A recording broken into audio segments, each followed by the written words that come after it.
ఆశయం మంచిదైతే ఫలితాలు సానుకూలంగానే ఉంటాయి. స్వార్థం లేకుండా పనిచేస్తే లక్ష్యం కష్టమేమీ కాదని నిరూపించారు మహిళా సర్పంచ్ గంగా భవాని. రాజకీయాలతో పని లేకుండా గ్రామాభివృద్ధి, ప్రజల శ్రేయస్సు కోసం పనిచేస్తూ ఆదర్శంగా నిలుస్తున్నారు.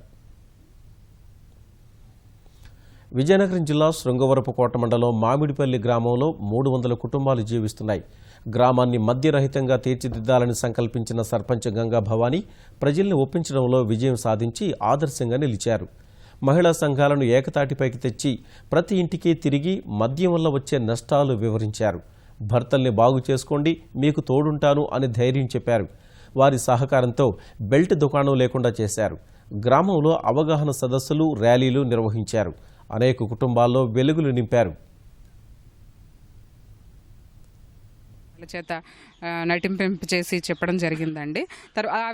అలా మారిన వాళ్ళని ప్రోత్సహిస్తూ వాళ్ళకి అవార్డ్స్ కూడా ఇవ్వడం జరిగింది. గ్రామీణ అవార్డ్స్లో వాళ్ళని చూసి చాలామంది మేము కూడా మారాలి, మా పిల్లల భవిష్యత్తు బాగుండాలి, మా భవిష్యత్తు బాగుండాలి అని చెప్పి మారడం జరిగిందండి.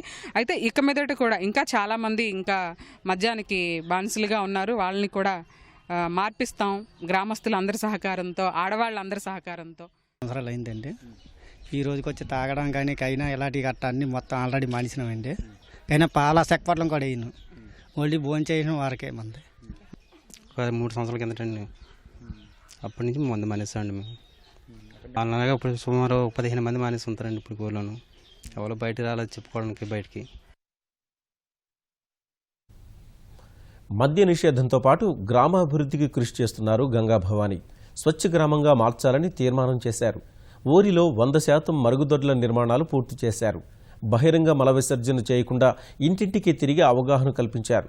వికలాంగులకు ఉచితంగా మరుగుదొడ్డి నిర్మించారు.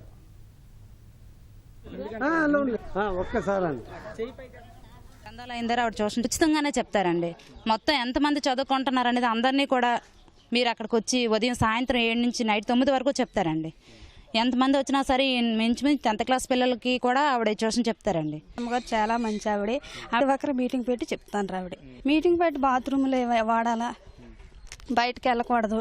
నాకు మా ప్రెసిడెంట్ అమ్మగారు కట్టించారు, మేము వాడుకుంటున్నాం, బాగానే ఉంది. మా మరుగుదొడ్డి సౌకర్యంగా ఉండేది కాదు, బాగా ఇబ్బంది పడ్డాం. వెళ్ళలేకపోతే ఆ వదిన గారు చెప్తే కట్టించారు. ఎస్కోట మండలంలో మొట్టమొదటి ఓడిఎఫ్ విలేజ్గా దీన్ని చేయటమైంది. మద్యపానం కూడా సర్పంచ్ గారు బాగా చొరవ తీసుకుని లేడీస్ ద్వారా, మహిళా సంఘాల ద్వారా, సెల్ఫ్ హెల్ప్ గ్రూప్స్ ద్వారా అందరినీ కలిసి మద్యపానం ఆరోగ్యానికి మంచిది కాదని చెప్పడం జరిగింది. మంచినీటి పథకాలు దెబ్బతింటున్నాయని హెచ్చరించి ఇసుక అక్రమ తవ్వకాలను అడ్డుకున్నారు. సిమెంట్ రోడ్లు నిర్మించారు.